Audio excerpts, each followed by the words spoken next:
And I think I'll get us started.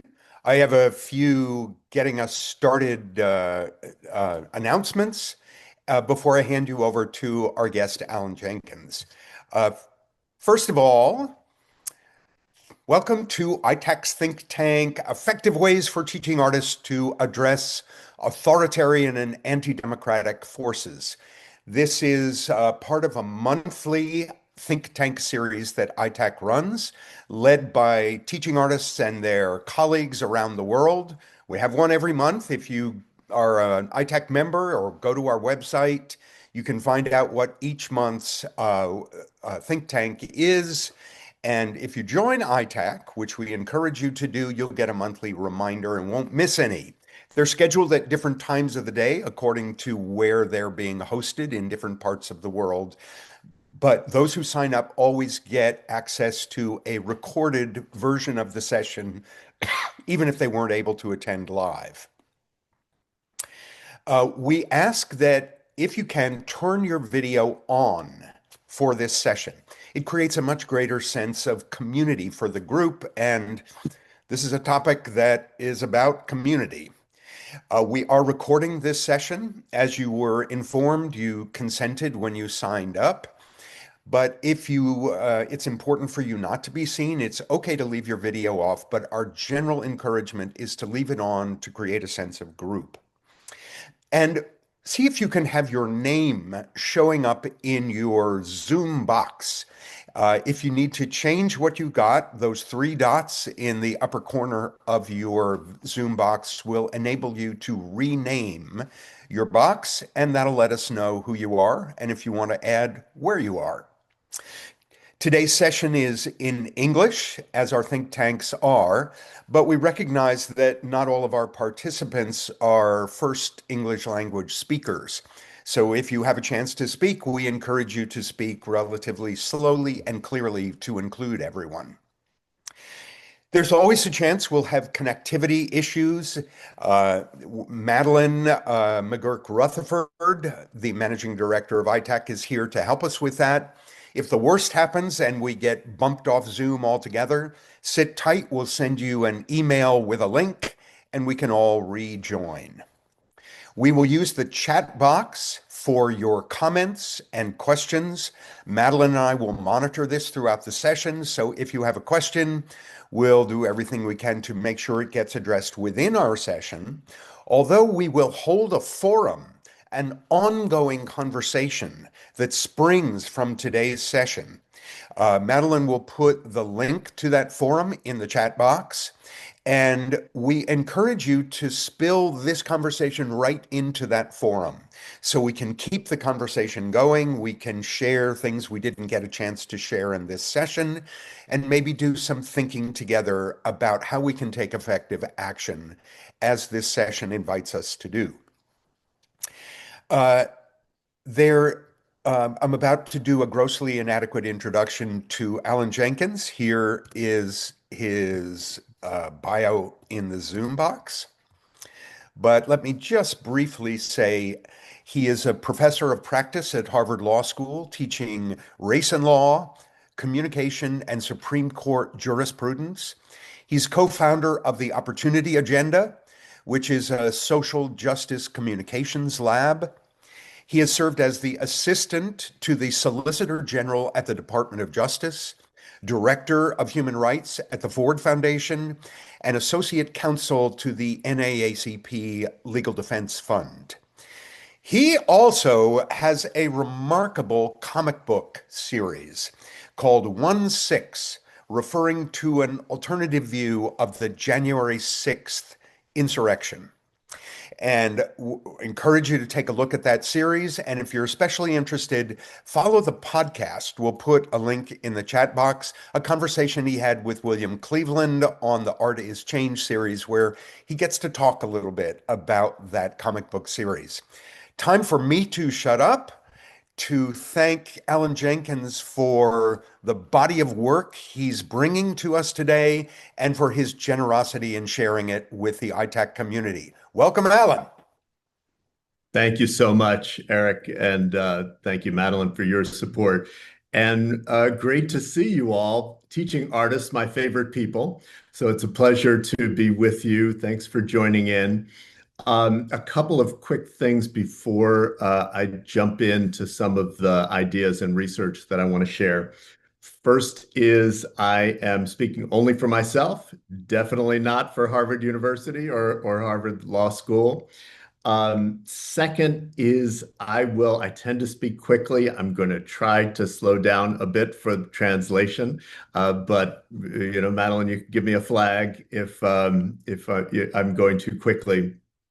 And I'm going to be presenting, but I really am hoping that we'll have a conversation rather than a lecture, because I do a lot of that. I'm sure you all do some of it yourselves. So please, raise a digital hand or post in the chat or at any moment, and Madeline and/or Eric will interrupt me and we can chat because it will just make for a much more interesting discussion and especially disagreement. You all have, or many of you have experience in this area, and your experiences might be different from mine. Your cultural context might be different. I might mention a country where you're located and you have more nuance and detail than I. So please jump in. If we don't get through my entire presentation, that's fine. I'm going to be or I've already made the presentation available. So with that, let's jump in. Hopefully the technology gods are still with us. Let's see. Okay, how does that look? Yes? Okay, thumbs up. All right. So I was very fortunate to be commissioned over the summer to do some research on how artists and arts communities and arts institutions have opposed authoritarianism and promoted human rights respecting democracy around the world, overwhelmingly in countries outside of the US. We certainly here in the US have our past experience with authoritarianism, the Jim Crow South, and of course the antebellum South was an authoritarian regime. We have experience with McCarthyism and other incidents in the US, but most of us alive have not experienced the kind of authoritarianism that we seem to be moving towards in the United States, or at least that we're at risk of moving towards. So I was able to do a literature review, interviews with experts, and some interactive briefings with leaders and others. And from that, I developed the body of information that I'm going to be sharing with you today. It was commissioned by the Pop Culture Collaborative. If you don't know them, you should check them out. They are funders that operate as the name suggests, at the intersection of pop culture and social justice in the United States. Let's see if we can move. There we go. So quickly, a definition of authoritarianism. This is, of course, not the only definition of authoritarianism, but it's a really useful one. And you see some of the highlights there: blind submission to authority, repression of individual freedom, the concentration of power in the hands of a small few, denial of civil liberties, often suppression of minority and dissenting voices. We're having some issues here. Okay. Many experts, including my colleague at Harvard, Stephen Levitsky, have argued that what have entered arguably in the United States and exists in many other parts of the world is what we call competitive authoritarianism. This is a situation in which a country continues to have elections, but the elections don't matter that much. And that's because of intimidation, voter manipulation, harassment, prosecution of candidates and opposition leaders that make the right to vote no longer valuable, no longer count, even though the exercise of voting continues.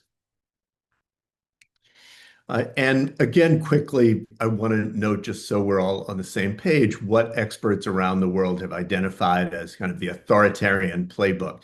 things that we see authoritarian regimes do in country after country, year after year, decade after decade, and that help us to identify the slide into authoritarianism.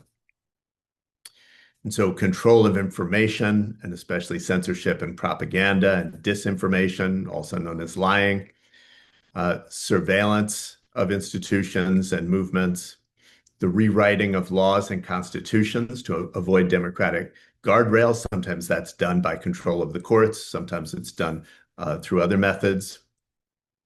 Violence and coercion, especially political violence, but also police brutality.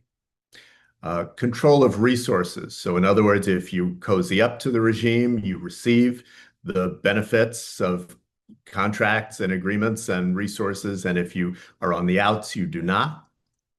The erosion of institutions, judiciary, elections, political parties, universities, common, very often a target.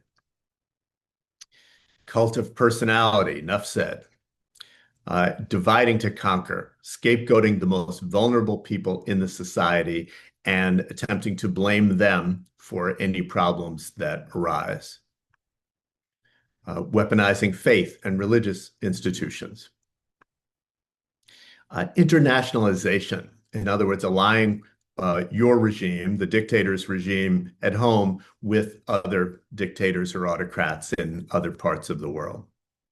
So those probably sound familiar to some of you. I see in the chat that a number of you recognize some of those examples. So it's also the case, unfortunately, that we are seeing global democratic erosion right now. So whereas 20 years ago, over half the world's population were living in democracies, today it's down to 28%. With a large majority of the world's population living in autocracies. But there are bright spots. We've seen significant number of countries that are in episodes of democratization.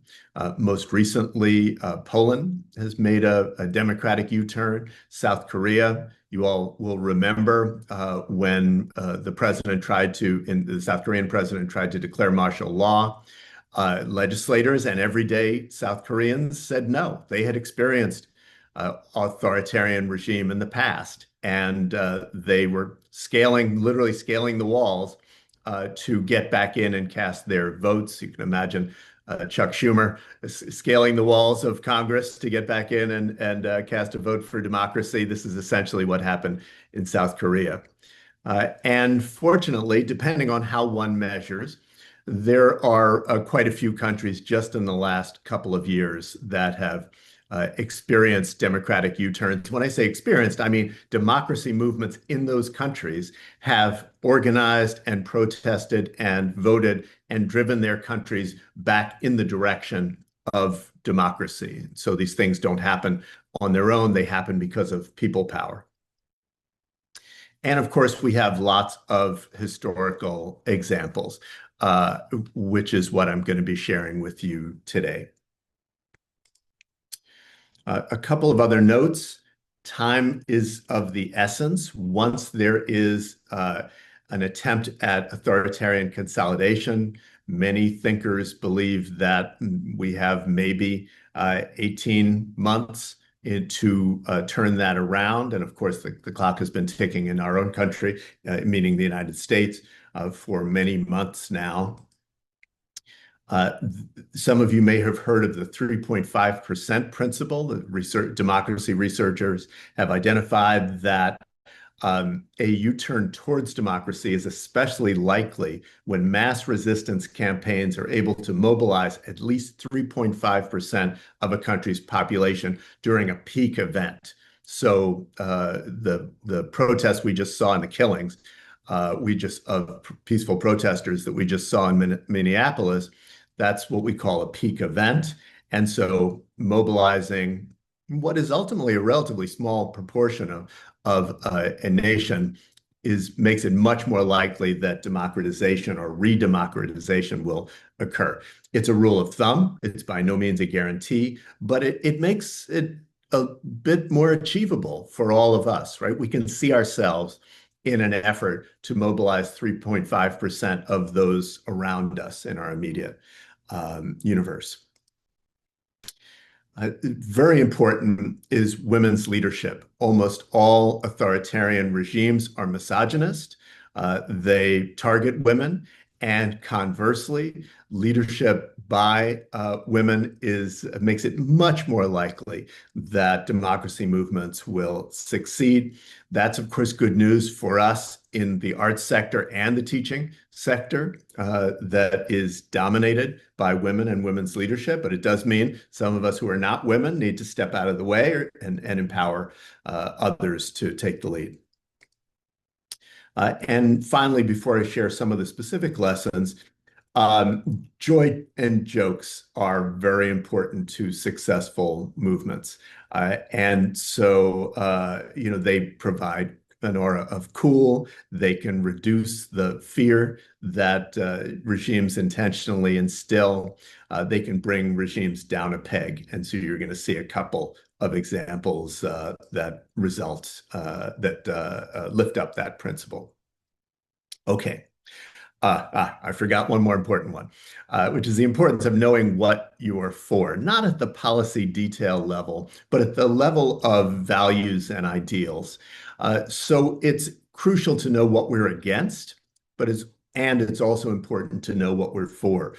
We had an expression at my former organization that there's a reason why Martin Luther King Jr.'s greatest speech was not called "I have a complaint." Right? But we often forget that. So make sure we talk about the values that we stand for as well as what we're against. Okay. So I'm going to walk through some of the lessons learned from my brief study of international examples. We may or may not get through all 15. I think we should have enough time.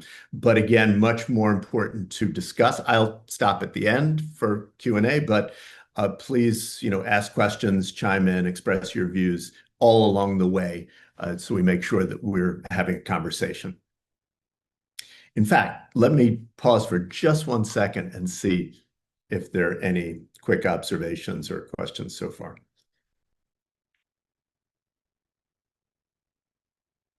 Okay, no, but I got to drink some water, so it was not a waste. All right, so first and very important, declining to obey in advance. This is something that applies to artists, as I'll describe, but is by no means limited to artists.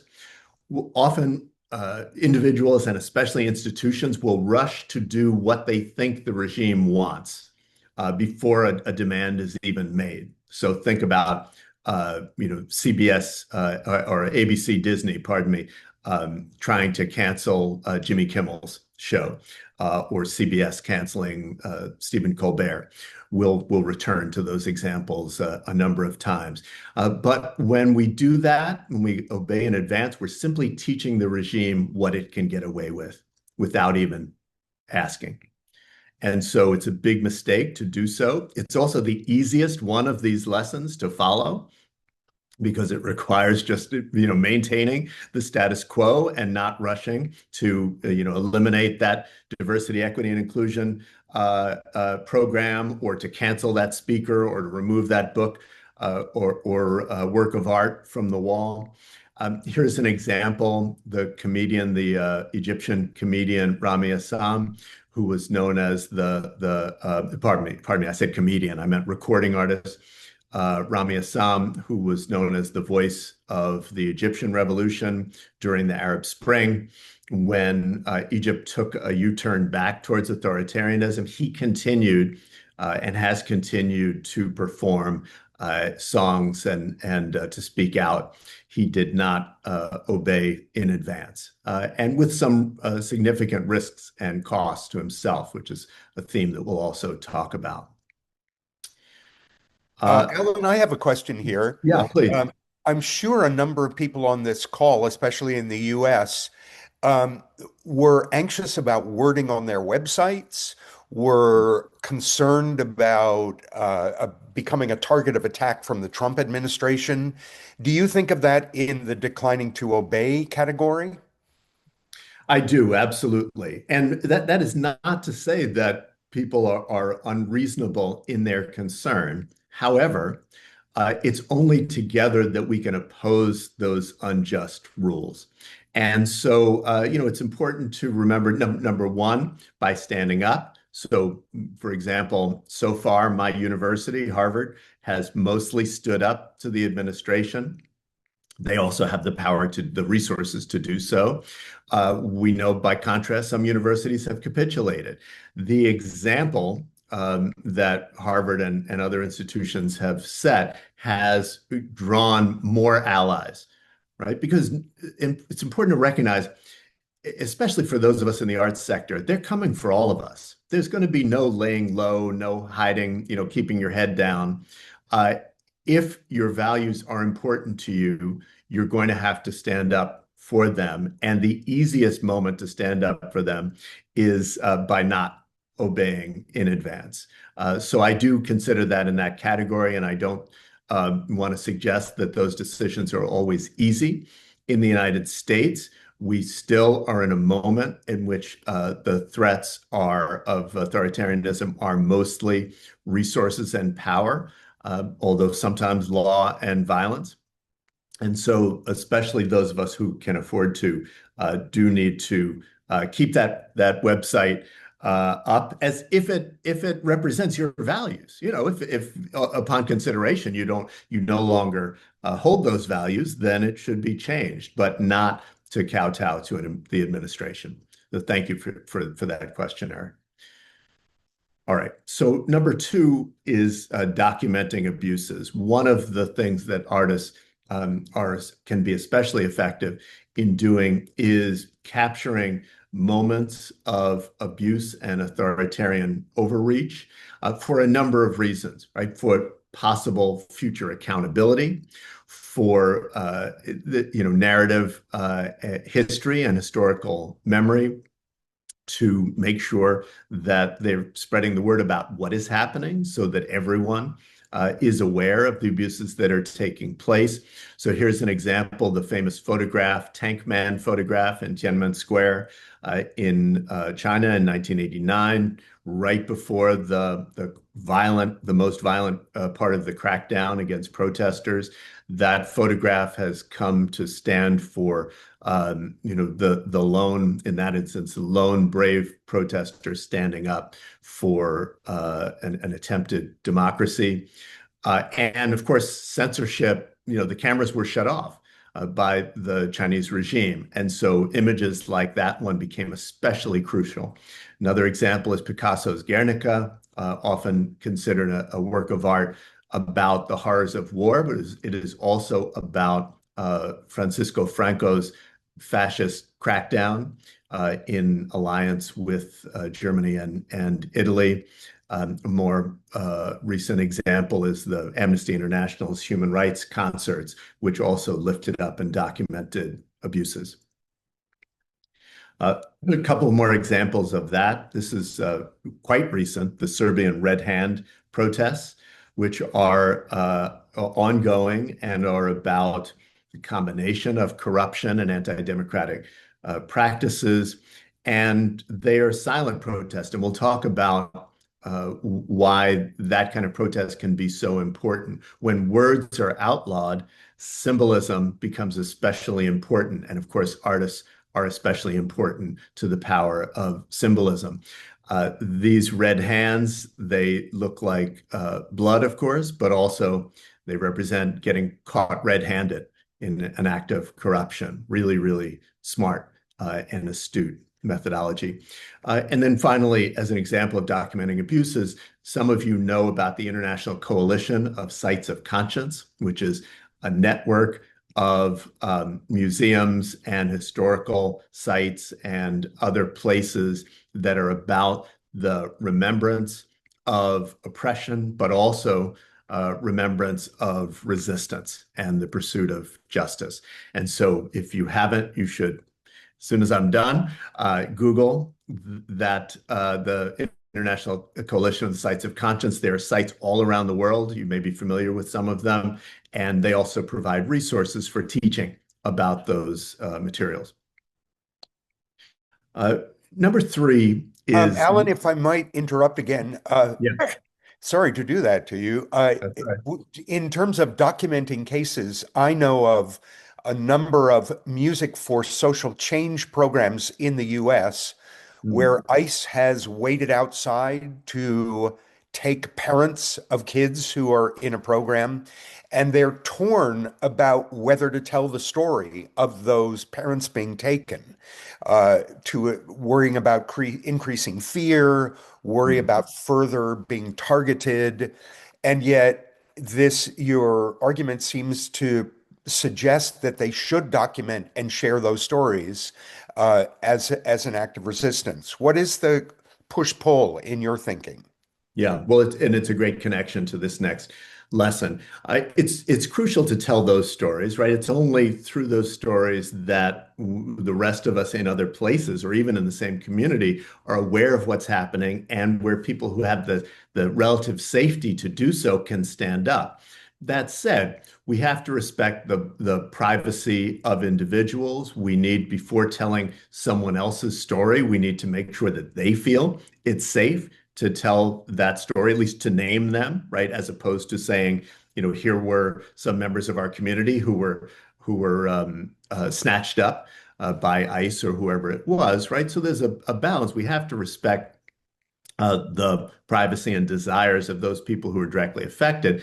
That's why this next third lesson is so important. That in the best case, artists are lifting up the voices and stories of those directly affected. By which I mean not just telling their story, but giving members of the community who are directly affected the opportunity to tell their story. It might have to be anonymously told. It might need to be told in a way that affords greater protection and confidentiality. But inevitably, there are members of affected communities who themselves step out and step up as leaders. So here are a couple of examples in this slide.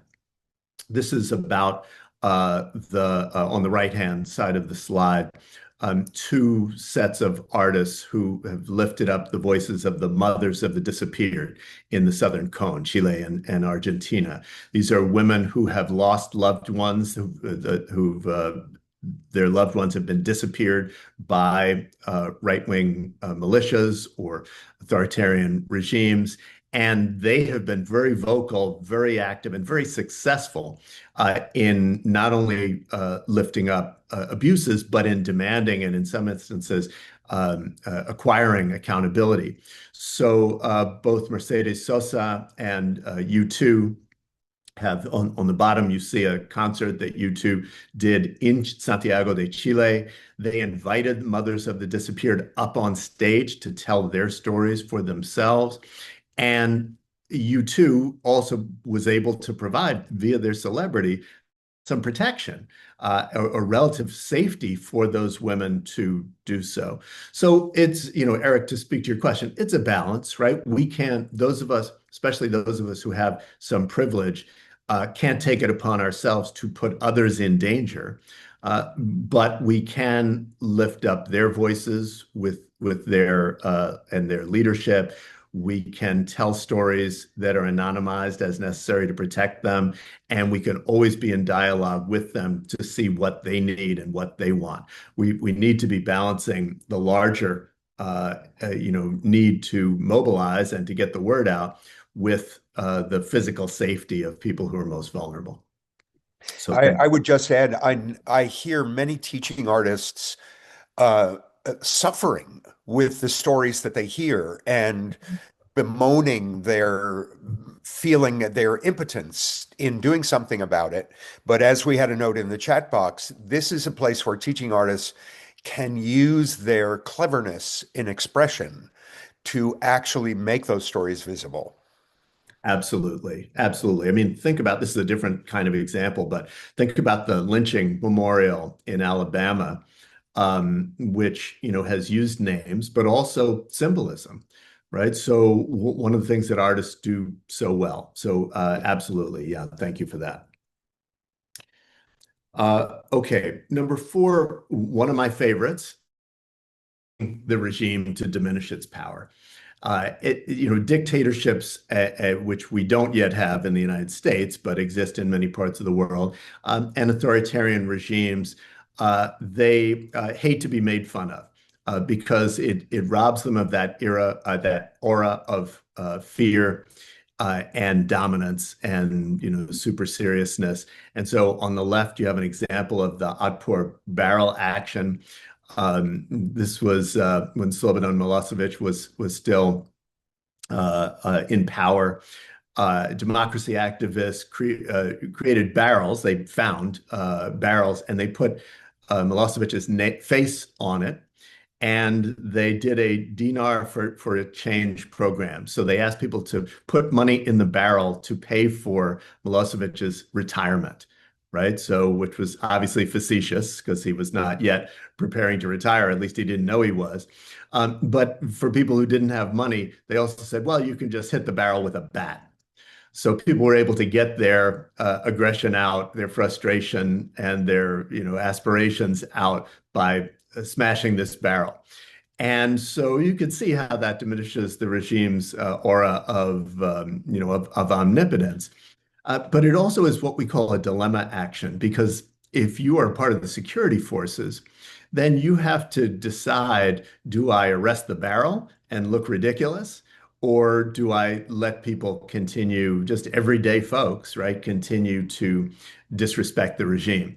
Ultimately, they arrested the barrel and looked ridiculous, and then that image was circulated widely. On the right is a more traditional mocking of Hosni Mubarak in Egypt before his departure. And you see in this caricature the cobwebs, which were an especially biting type of ridicule. Here's one more example of mocking the regime, which is Fela Kuti in Nigeria. Some of you may know his work, and including his song Zombie, which was ridiculing the Nigerian military forces that were supporting the dictatorship at that time. And so the song includes, zombie, tell him to go, he goes, tell him to stop, he stops, tell him to tinkle, he tinkles. They especially hated that line. And Fela suffered mightily. He was punished for his activism, not just for this song. But it was very important in undermining the authoritarian regime at the time. This is just an example of that from Minnesota. Some of you will remember that line from a certain Broadway musical, an ingenious, I think, reference. So there's another good example, Eric, of your point about how artists and in this instance, democracy protesters can use their ingenuity to in relative safety to protest and tell their story. Alan, we have a question in the chat box that goes back a little bit to the obeying in advance idea. I'll read it for you. This is a big topic of conversation in arts education field right now. How should we navigate the principle of not obeying in advance in the current federal funding climate? Specifically, can we, in good conscience, apply for federal funding if doing so requires altering our language to comply with anti-DEI restrictions, even when that funding directly supports arts programming for communities that would be most harmed by its loss? Yeah, it's a wonderful question. Thank you for the person who posted that. So that's Brianna.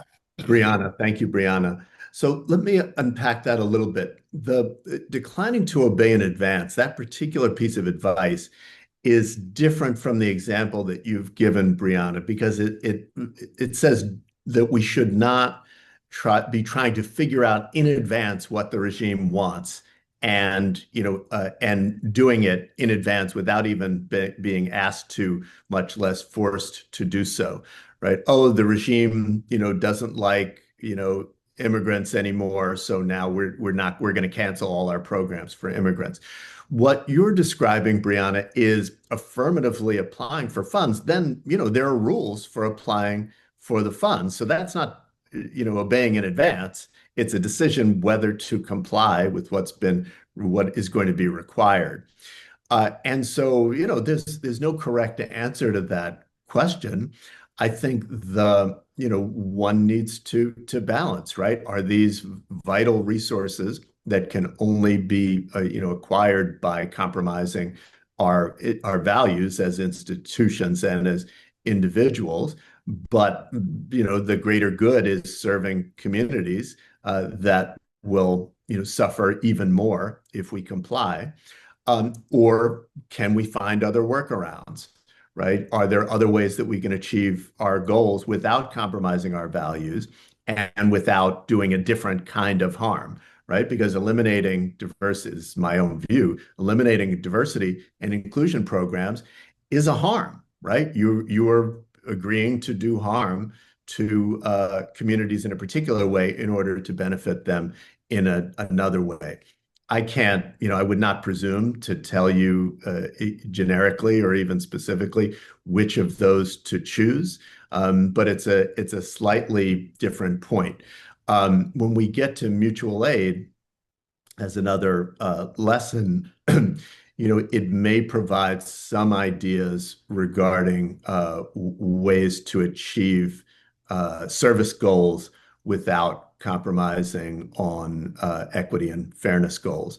But I don't, mean to presume that's an easy choice to make. So hopefully that distinction is clear.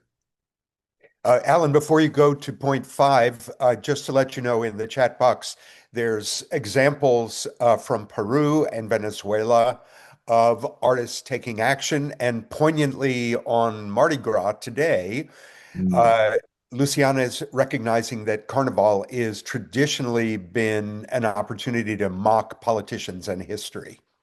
Yes, thank you. Luciana, is that who, Yeah. who? Yes, thank you, Luciana. Obrigado. That's a great example. Okay. Um, so five actually speaks to one of the earlier questions a bit, is that artists and arts instructors and institutions can help to lift up ways that people can engage to uphold democracy and to oppose authoritarianism in ways that are safer than traditional protest. So this example is the singing revolution in Estonia, where large numbers, tens of thousands of Estonians would get together, sing patriotic songs, right? Not mentioning the Soviet Union of the time, not mentioning authoritarianism, simply singing patriotic Estonian songs. But of course, by doing so, they were sending a particular message. And we see that in Minneapolis, or we saw it in the last few weeks. We've seen it in lots of other places. In the Philippines, the wearing of yellow was done in part in that vein. There are lots of nations that have pushed back, that have used people power against authoritarianism, that have found ways of mass engagement that are safer, right? One never, there are always risks, but ways for everyday people, especially people who are vulnerable to the regime's oppression, to participate in ways that are sometimes on the side. So the example of Carnival is a great one. Another type, and this is especially for this group, especially important, is political education and commentary through the arts. So these are ways in which artists are moving, they're providing poignant artistic work, and they are educating their audiences about the systems of oppression that need to be undone. Not just, here was a violent act that occurred or an election that was stolen, but here's how the system of authoritarianism works. So on the right, you see Sizwe Bansi is Dead by Fugard. Almost all of Fugard's plays are, poignant human drama and they teach us about what the system of apartheid was at the time when the plays were being performed. On the left, you see El General, a Tunisian rapper. I believe that's how he pronounces it. And he similarly, beginning with the Arab Spring, is both rapping, as many rappers do, a hip hop tradition, is to unpack and educate us about systems of oppression, even as they entertain. In the middle is the film Z by Costa Gavras in Greece, about a fictional political assassination. These are all works of art, and they are works of political education and commentary. And yeah, and thank you to those of you who are adding examples in the chat. This is an interesting US example from about a decade ago. This is an exhibit at the Ellis Island National Museum of Immigration. So for those of you who are outside the US, Ellis Island is the historic processing center through which many generations of immigrants flowed to the United States. They did an exhibit, again, about 15 years ago, 10 to 15 years ago, about anti-immigrant sentiment of the previous century. So this is during the George W. Bush administration. There was a lot of anti-immigrant sentiment then, as there is now. There was no mention of that. It was all about what had happened 100 years ago. And so people come to Ellis Island to see what their, Italian immigrant grandparents or great-grandparents, or their Irish American great-grandparents, or their Jewish great-grandparents experienced. And those groups were discriminated against using language that is almost identical to what we saw 15 years ago and what we see today. And so it was an act of political education that was done without mentioning the current context at all. And so to a number of you who've asked about how that can be done, this is another example of that. I can't imagine this happening today in the United States, but it was very effectively done 15 years ago. I just was sent a speech from a Shakespeare play that Ian McKellen spoke on stage. You may have seen this recently. 400-year-old eloquent expression of anti-immigration sentiment. Oh, I didn't see that. I'm making a note. And that's, I will seek that out. I thought you were going to talk about how frequently Shakespeare criticized government and government overreach through drama, and that was ostensibly fictional. But I will find that example of anti-immigrant sentiment. Okay, this is the special province of artists, which is what John Paul Lederach has called the moral imagination, the ability to envision worlds that have never existed, but that we can dream of. And this is something, so for example, you see here in the center, artist Ai Weiwei, whose sunflower exhibit is really about the balance that he envisions in a society between the individual and the group. Neither all about the collective, nor all about the individual. It is symbolic, more symbolic than many of his past works, but it helps us to envision something that, in his view, has never existed in China as it should. On the right is the Invictus Games, the 1995 Rugby World Cup, in which newly freed and newly elected Nelson Mandela used those games, which are a cultural event, to teach South Africans about a truly multicultural, high-functioning South African society, something they had never seen before. And then many of the poems of Pablo Neruda similarly envision worlds that have never existed. Also, I always, as a comic book guy, I always mention Black Panther and the fictional nation of Wakanda, an African nation untouched by the slave trade or imperialism or colonialism, something that unfortunately has never existed in the world, but that Marvel and Ryan Coogler, who directed the first Black Panther movie, managed to show us. Uh, Protecting the truth. This is, of course, related to mocking the regime, but it's not identical. This is the idea that artists often can speak truth in ways that sometimes evade censorship, and that is important for a reality check, among other things, for people to realize, oh, it's not just me who believes that our democracy, always imperfect, is now under threat.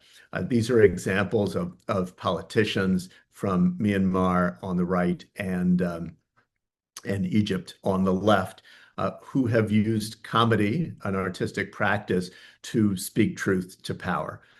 They have sometimes suffered for that, and other times they've been able to go beneath the radar.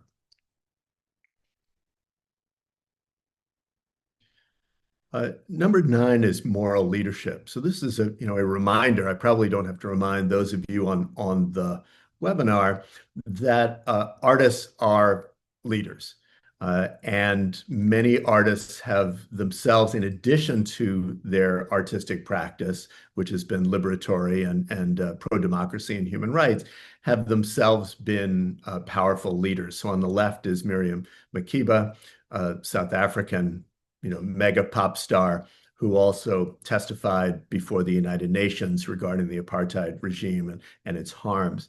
On the right, Gilberto Gil, who has used his musical talent to oppose past authoritarian dictatorships, and also served as a cultural minister. I believe this was in the first Lula administration. And so we all have a role to play in lifting up those voices, in remembering that artists are not just supporters, but also leaders in their own right on issues of democracy and human rights. Fabiana, Fabi, thank you for the thumbs up on that. Okay. Alan, I was just Yeah. thinking in the forum where we'll continue this conversation after you complete, I'm thinking it might be an interesting conversation for us to have ongoing, is what does moral leadership look like for a teaching artist? Where Mhm. we don't have the prominence of Gilberto Gil, but we do have lots of opportunities for influence, for us to think about what is the appropriate and effective way to demonstrate moral leadership in our work. Absolutely. And, I bet we have all had experiences of colleagues or our own teachers or ourselves. My parents were math and science teachers, the only black math and science, the only black teachers, I should say, in each of their schools. And they exerted tremendous influence within the schools and the community at a time of civil rights turmoil, which is, akin to the kind of bigoted authoritarianism that I believe we're now facing. So I love that question. Okay. Um, 10th is mobilizing fandom, another one of my favorites, right? So this is recognizing that pop culture especially, but not only pop culture, fans have a tremendous power, and many of the most powerful pop culture vehicles or works are actually about democracy and human rights. And so those fans can be leaders and organizers. And so you see on the left the three-finger Hunger Games salute, which has become a symbol for democracy and activism throughout much of Asia. You see the One Piece pirate's flag. I don't know how many of you know in manga One Piece, but it's hugely popular, and in the Philippines and in many other places has become a symbol of democratic resistance. On the right, you see all kinds of cosplay. My favorite, Spider-Man, fighting crimes against humanity. You remember Spider-Man's motto is, with great power comes great responsibility. That's the foundation of human rights, that just because you are powerful doesn't mean you have the ability or the right to oppress others. In fact, you have a responsibility to protect. others. You see below that, drag queens for democracy, and below that, beauty queens for democracy, all in Myanmar. So very powerful. Yet another example. Here, just very quickly, is the San Diego State University, which has a comic book studies program, had a wonderful exhibit on depictions of social protest in comics. And on the right is the Montgomery story from 1956, the story of Martin Luther King Jr. and Rosa Parks and nonviolent resistance to segregation and Jim Crow, which was translated into many languages, including Arabic, and was used by organizers during the Arab Spring. 11 is occupying and reclaiming public spaces. So authoritarians want to control everything, including the public sphere. Sometimes just the act of art, not necessarily explicitly protest art, but the act of art in a public space can advance democracy and democratic freedom. On the left is the dance crew Phantom Blue in Kyiv. This is protest, in the wake of, or in the midst of the Russian aggression. On the right are the so-called John Lennon walls in Hong Kong, where thousands of people just wrote messages of hope and democracy and resistance and occupied a space and sent a message to their fellow citizens and residents. I mentioned the importance of mutual aid and the arts, the role of the arts and artists in it. It's one of my favorite examples on the left is the arpilleras textile art in Chile, in which, again, the mothers of the disappeared, women whose loved ones have been snatched up, disappeared, killed, or tortured by authoritarian regime, created textile works that themselves depicted often visions of democracy, or at least freedom. And also they would put literal messages inside the textiles. Why this represents mutual aid is then community members would buy the textiles. And so this is ways of supporting these women artists and who were grappling with personal and economic loss and advancing democracy. And so, the person who asked about, kind of applying for government grants, for example, and having to disclaim our values in order to do so, sometimes you're going to have to do that, just to be clear. Other times, there may be other ways of obtaining resources from our communities, which often can be quite powerful, and avoid that. I don't want to be naive about the importance of federal or state funding, and we should always be asking ourselves, are there some additional ways of attaining resources? On the right are more traditional, just financial contributors who are artists and creatives. All right, we're coming towards the end. Excuse me. Artists are often performing and protecting free expression. Their very performance is an act of free expression that is core to democracy. And of course, many of them overlap with each other. On the left is the group Pussy Riot, the musical group, performing in a church to protest the relationship between the Orthodox Church and the Putin regime's oppression. They were arrested and imprisoned for this performance. On the right, and I would note that we have in the United States journalists who are being prosecuted by the Trump administration for simply trying to report on the protests of others. And so these are not foreign concepts. I mentioned Fela Kuti, whose performances were themselves acts of democratic speech and liberation.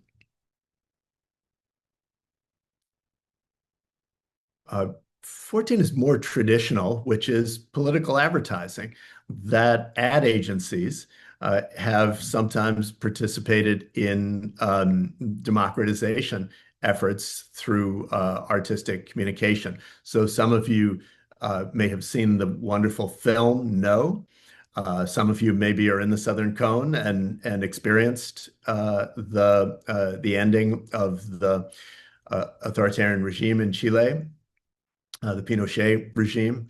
But advertising agencies worked with the democracy movement there to produce a remarkable ad that just used the sliver of opportunity that the Pinochet regime was forced to provide to democracy movements and dissenters to open up the possibility and ultimately the reality of an ending to that authoritarian regime. A smaller scale example on the right is the teddy bear drop in Belarus, which was part of a struggle for free speech. So more traditional advertising and a form of artistic expression. And finally, this is a cheat a bit because most of my examples have been outside the US. These include a number of US examples, but this is the larger question of shaping the narrative, of telling our audiences who the heroes are, who the villains are, who the victims are, who's absurd, who is dangerous, who's powerful. And so you see Charlie Chaplin in the upper left, portraying Hitler or parodying Hitler in The Great Dictator. He's telling us a story. He's shaping a global narrative about who Hitler is and was. You see two examples of American superheroes fighting Hitler. Captain America punching Hitler in the jaw. What's important there is both of those examples are from before the US entered World War II. And in a period in which there was significant debate in the US about whether Hitler was a villain or a hero or, a buffoon or someone dangerous. And these comic book creators, the creators of both Captain America and Superman, were Jewish Americans with family relatives in Europe who they knew that Hitler was a villain.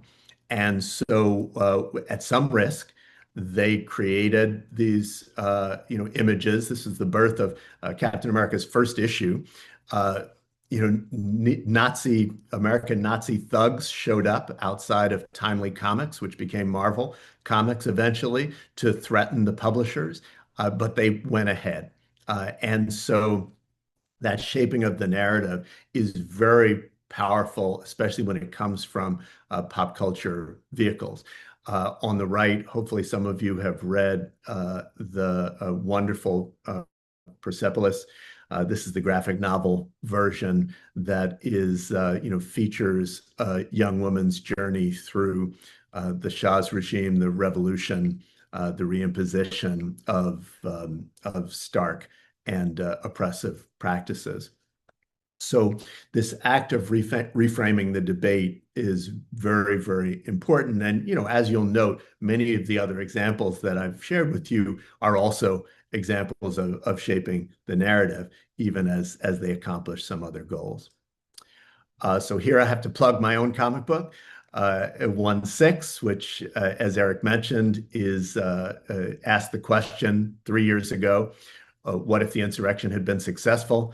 It was originally an act of science fiction. Now it feels like prediction, but we have been able to use it to educate. There's a teacher's guide. There's an action guide that we did with Western States Center.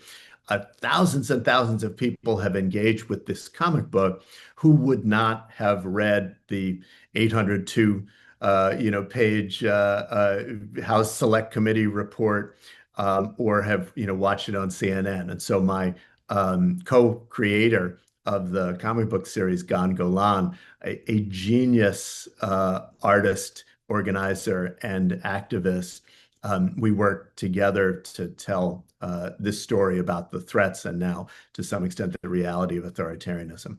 So I'm going to jump out of the PowerPoint. But I do want to note that there are risks to these strategies. Sometimes the risks are financial, sometimes the risks are physical, and we need to be very mindful of those risks. In the United States, this is the least risky moment we're going to have to stand up against authoritarianism and for democracy. It is not going to get less risky. And so, as I noted, we need to make sure that we are protecting the most vulnerable people, that we're giving them agency and leadership to tell their own story or to not tell their own story if they feel that it's not safe to do so. And those of us who have the privilege of a modicum of protection need to be bold in storytelling through the arts and through education that brings us closer to that vision of multicultural human rights respecting democracy. So with that, I'm going to jump out.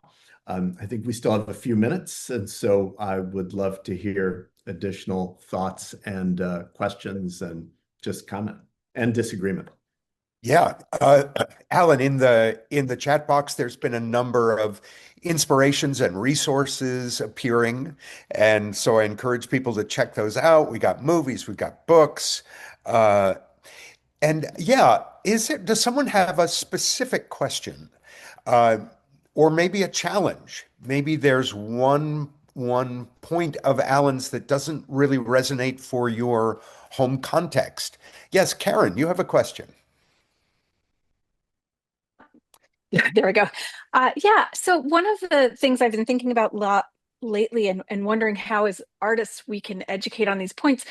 I'm noticing the administration in the United States specifically using specific tactics, including certain logical fallacies and the Darvo technique in particular. Mm. And I feel like even our politicians that aren't using the proper tactics to engage with that. And as a teaching artist, particularly in music, where our voice is very different, how can we get that information out to people that they're using specific techniques and that these techniques can be, counteracted, I guess is the word I'm looking for. Thank you. Yeah. And Karen, can you just unpack for folks when you say Darvo techniques? Say another sentence about that. Yeah, so the logical fallacies are things like ad hominem attacks. Like, for instance, when our president called a journalist piggy, that's an ad hominem attack. When you can't, argue based on reason and logic, you resort to those. And you can find them online. The Darvo is what we saw with Pam Bondi the other day, which is deny, attack, and then reverse the victim and the offender role. Mm-hmm. And she was textbook the whole time. And it was frustrating to watch the people grilling her not recognize the tactic she was using and not have a way to dismantle it.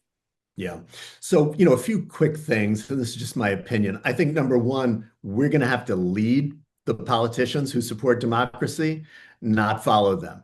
And, it's unfortunate that it's that way, but I think we've seen enough examples that we're going to have to do it for them, to model it, and then, also maybe send a message to those who don't get it, right?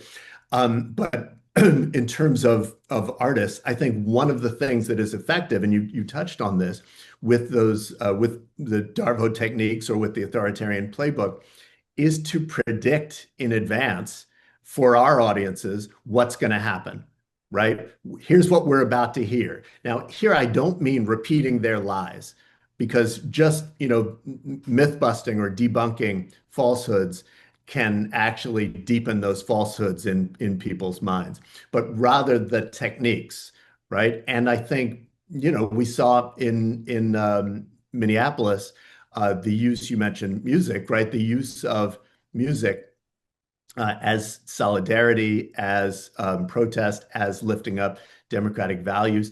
It can similarly, be used as ridicule. Some of you, some of you who are in the U.S. are old enough to remember Arlo Guthrie and Alice's Restaurant. You younger folks can Google it, right? This was a use of music to tell a past story about the draft and a small story of authoritarianism in a small town, to tell a bigger story about what the U.S. federal government was doing regarding the Vietnam War and other matters. And so there is definitely the opportunity for across arts disciplines to engage in that kind of intervention.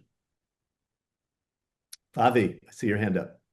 Hi, Alan. So nice to see you. You too. Um, I wondered if you could elaborate on something. So first is that artists can talk about what we're against, but they could also paint the world that we want.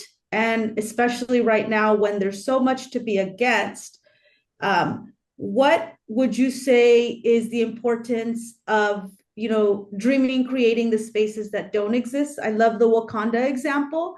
But can you talk about a little bit about, especially, you were at an organization that, for example, trained artists in media training. What is the role of artists, let's say on the spectrum of no, what they're against, and yes, the world that we want? Yeah. So, yeah, I mean, I think both are critical. Doesn't mean, of course, that every artist needs to do everything along the spectrum. But I think, and again, this goes to the last question as well. We have very few politicians right now.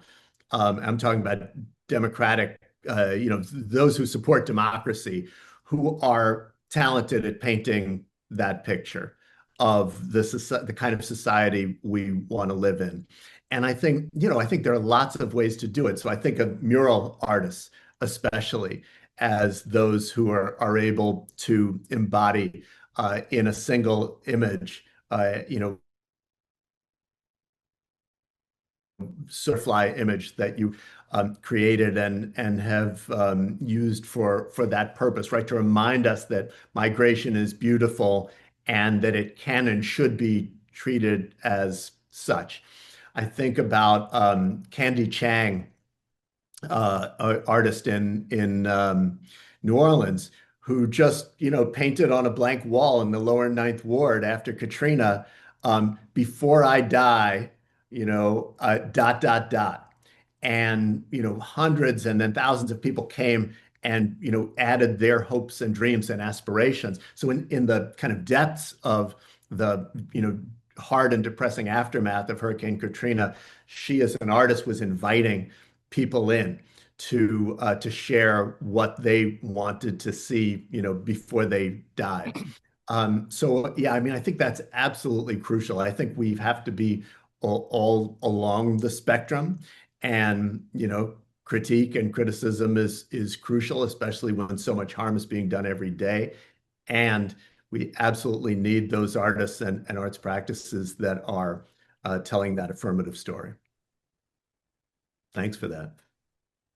Alan, a very practical question that you may not want to answer, but I think many of the US people on this call are overwhelmed with requests for money. That many organizations that are doing beautiful work in resistance and in activism are need our money. Do you have a way of thinking about where to allocate that scarce resource that makes a particular difference? Yeah, do you mean for us personally as just Yes. people with a bank account? Yep. Yeah. I mean, I think there's no right answer to that, Eric, of course. I tend to try to support what I consider to be, efforts at structural change that I believe are going to be effective and therefore improve the lives of large numbers of people. But that's always a gamble, right? That may or may not succeed. Whereas, there are individuals who are suffering right now who need, people who, are afraid to leave their homes, for example, because of ICE patrols and need, to be brought food and sustenance. And, that is equally valid.